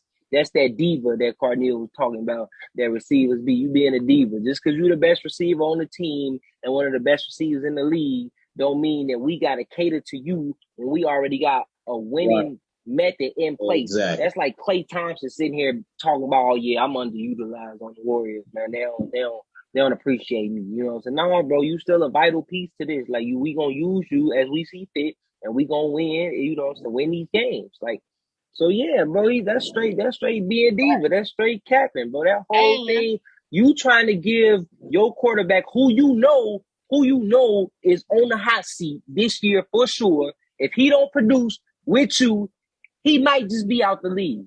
Your locker room know that. Everybody know that. You see what I'm saying? So of course you trying to instill that confidence in him. Hey man, look, I'm gonna come out and say this so that he could be better, so that we could be better, hopefully. Hey man, look, you better than Mahomes, bro. I'm gonna just tell it to you like it is. You got more accuracy than him. You just gotta tap into it. That's really all he's trying to say. You trying to get that man some confidence. That if that's what you're trying to do, you can give him some confidence without trying to take shots at Kansas City just because they ain't bring your ass. Right, taking digs at your former team. No, I get exactly. it. Exactly. You know what I'm saying? You made me think of another point, Mike. You only that good when you actually catch the ball, because you drop a lot of passes. It ain't even like your hands. A lot of passes. But when I was saying that about him a few years ago, that man had no hands, no, everybody was like, "Oh, Tyreke got hands. Tyreke got hands." No, he don't. I always say he had iffy ass hands. It's just when he get the ball, when the ball get in his hands, is he like you gotta catch him. But if you don't catch it, but that man, I've always said he had iffy got ass some hands. He not Tavon Austin out here. Like, he got some hands. You know what I'm saying? He not Tavon Austin or nothing like that. Like, he not. You know what I'm saying? He not Nelson Aguilar or none of them. Like, he got some hands, bro. Like, but he do be dropping stuff. You know what I'm saying? So hey, Nelson Aguilar changed the script about himself this year when he was balling out with Derek Carr. We not talking about him no more. Please don't mention him anymore. Like, Tyreke Hills, not the type of receiver that's gonna catch 90 to 100 footballs every year. That's not his game. He don't need to catch 90 footballs every year. He damn near had 90 last year. Would he have like 88, 90, 89, 89? Would he have like 89 catches, something like that? I think they were high last year, but I'm saying, like, Tyreke is usually more around between the high 70s and 80s. 70s. Yeah, he'll still get around 1,300 yards with like 10 touchdowns every year. Yeah, it's gonna be that because he's going to drop the ball. Like, it's gonna happen. Yeah. If he's throwing 10 passes in a game, he's gonna drop 5 of them. Oh, okay. I don't know about 5. He might drop. He gonna drop 2 or 3. 2 or 3 for sure. 2 or 3. Okay, 2 or 3. Yeah, 2 or 3. Yeah. I was gonna say 3. He gonna drop at least 3. Yeah, at least 3. Yeah. But to say Tua over Patrick Mahomes, bro, come on, man. Like I said, just a couple years ago, Tua he couldn't even solidify a starting spot. Was trying to Tua over him as a quarterback. Like I said, I think he just liked the way Tua placed the ball as opposed to how Patrick placed it. And I find that even more. And let me fine. tell you why I find that even more of a cap. Let me tell you exactly why I find that even more of a cap. How can you say that you think Tua's placement and his accuracy is better than Mahomes? You are a speed runner, a deep route runner, which means you hit it and you be gone. Tua is not known for throwing good deep balls. That's one of his downfalls. He got that arm straight. So you mean to tell me that what you specialize in is getting out deep, that you think Tua can place the ball in a better place than Patrick Mahomes? That's cap, bro. That is cap. There's no way. That right there, what you just said actually gives credibility to Tyreke's statement. What you just said gives credibility to Tyreke's statement. Because Mahomes' arm is so strong, you ain't got to really place the ball nowhere when you can throw it 1,000 yards down the field. If he outrunning everybody and you just lost it over the defense, you ain't got to place the ball nowhere. Since Tua doesn't have the arm that Mahomes has, he actually has to figure out ways to almost throw Tyreke open. Patrick didn't have to necessarily throw Tyreke open. When Tyreke got open, throw it over the top. We know that's not going to be the case with Tua, so you have to figure out how to get your receiver open as a quarterback. Open. Did you just say he don't throw Tyreke open? What? No, I didn't say he didn't. I said he doesn't have to. Mahomes won't have to throw Tyreke open how Tua will, and that goes back to arm strength and some of just the things Patrick Mahomes can do with the angles and stuff that he just throws the ball. Like I said, that's why it gives like a little bit of credibility to what Tyreke said, because Mahomes is so much better than Tua in every single way. It's not that Mahomes isn't accurate. It's just when you have to work a little bit harder to be a little more accurate, it's going to show, because you can't do everything Mahomes could do. Mahomes doesn't have to work as hard to be accurate. He doesn't. That's just the honest to God truth. So when you have to work a little harder, when you have to work a little harder to be accurate, that's when look at Drew Brees have to work a lot harder to be more accurate than a lot of these quarterbacks. It's going to be the same way for Tua. 55 to 6% of his passes, I ain't gonna be good enough. Yeah, and I get your comparison, Carnell, to Drew Brees, but Drew Brees got a cannon. He not throwing people short. The only time you ever heard Drew Brees can't even make it to his receivers was maybe his last year in his career when people were trying to say his arms going out and stuff like that. Drew Brees is throwing that. Drew Brees is throwing that ball 100 yards. Drew Brees used to float that boy. Drew Brees had to place that boy. Commercial throwing the ball 100 yards. One at a time, fellas. One at a time. No. Because the whole conversation from Drew Brees from about 2012 till he retired was his arm strength. I'm not trying to hit that. They've been talking about that man arm strength for almost a complete decade now. Do not give me that. Now, he ain't had no super arm. He did have a placement. But Drew Brees' arm.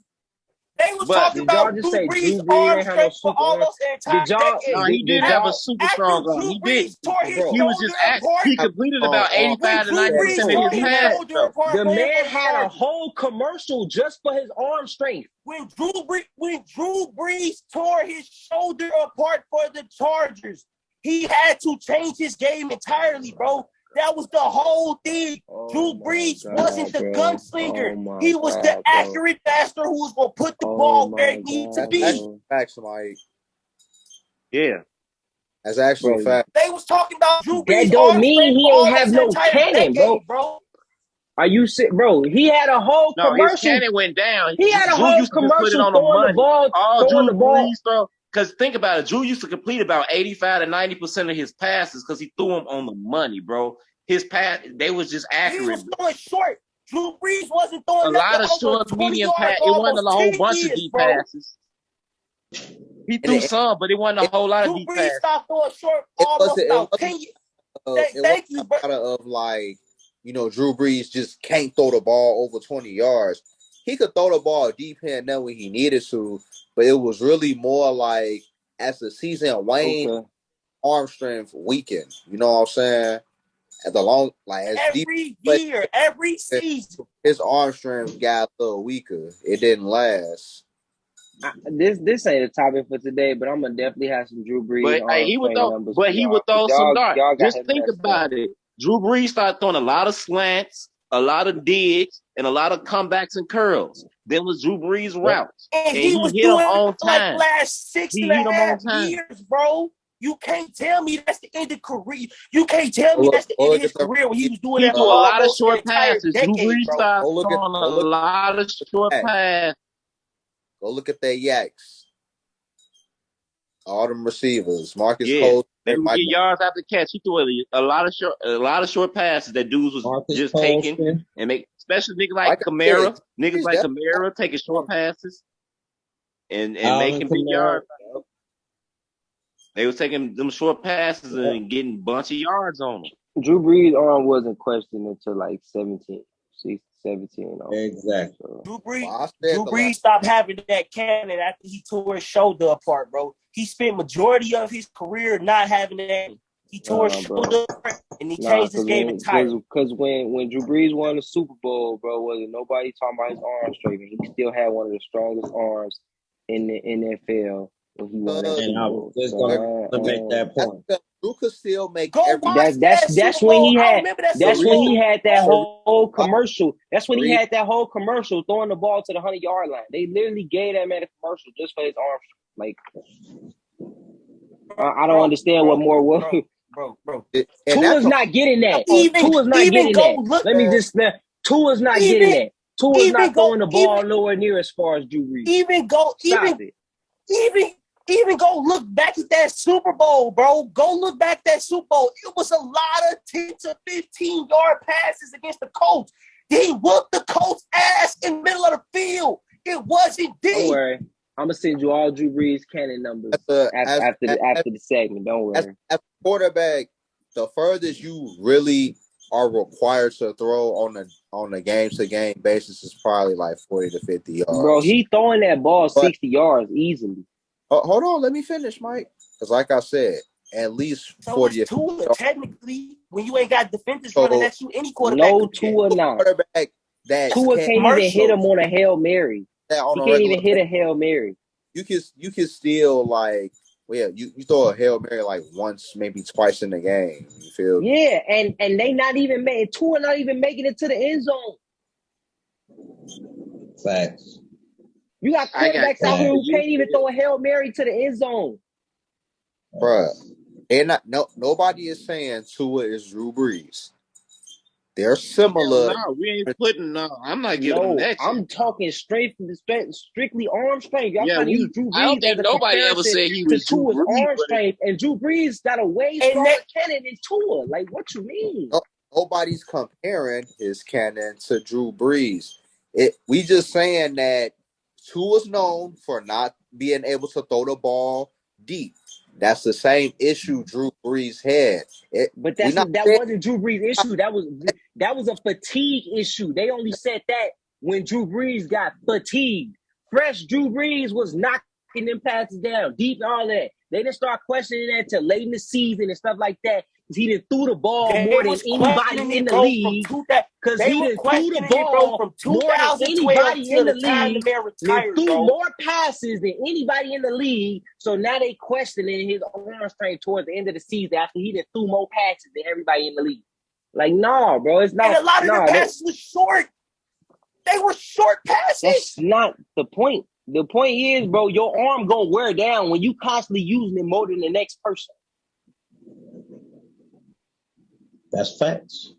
But they wasn't questioning his arm strength at the beginning of these seasons. And he but out at here the same time, and throwing bombs. Same time for that quarterback class, Drew Brees, Ben Roethlisberger, Phillip Rivers, Tom Brady, Peyton Manning, Aaron Rodgers, Donovan McNabb, even Michael Vick, Drew Brees had the weakest arm out of all of them.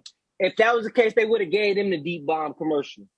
They ain't just give that man a commercial just they gave him that Drew commercial Brees, because of Hurricane Katrina, bro. And because of how he was throwing that ball. What you mean? Bro, if it wasn't for Hurricane Katrina, he wouldn't have got that commercial. Okay. All right, Phil, you can go and close it out. Yeah. Phil, you wanted to add something before we sign off? All I was gonna say was I in no way am I trying to compare Tua to Drew Brees. All I was saying was that Drew Brees was someone who dealt with the issue of not being able to throw the ball deep when his team needed him to do it the most. And all I was saying is that's the same. That's a similar issue Tua has. Both of those issues derive from injury. But I want to point out, how is it similar when Tua don't even throw half as many passes as Drew Brees do in a season. So your arm, you ain't even been playing as long as Drew Brees for your arm to even start wearing down. Why is how is your arm wearing down? That's the point. It's not wearing down. It's just not there. But that's the point, though. His arm isn't wearing down. Think about even what they said about him in college. Even they said in college, bro, he's more accurate than he is strength. Tua was never the type to just air you out, bro. He gonna beat you with smart passes down the field, and they gonna get into you. And this the NFL now. This the NFL now. So when they take that away, and all they doing is letting your receiver just run downfield wide open, Tyreke Hills, run downfield wide open, guess who gonna miss him? Tua. Every time. Gonna keep missing him. Short, out of bounds. You know what? But you know what? According to Miami and the reports coming out, he put on some more muscle, and that arm ain't looking the same no more. They say he getting that ball down the field. So let's wait till the season start. How about that? Yeah, we're gonna have to wait for the season to start. I just know one thing, like Mike, like you said, is put up a shut up time for Tua. Yeah. If he doesn't deliver and get his team to the playoffs, he's gone. And that we all agree on. Ladies and gentlemen, that is our show for the evening. I want to thank my panel for hanging in there with me and participating and giving outstanding takes and their opinions on tonight's topics. Ladies and gentlemen, if you could please give us a subscription on YouTube. And we're also a follow on Twitter at hashtag Can I Get Some Sports with that. Again, I want to give a shout out to my panel. I am your host, D-Boy, signing off. And we'll see you next time on Can I Get Some Sports with that. You all have a good evening. Y'all have a good one. Peace.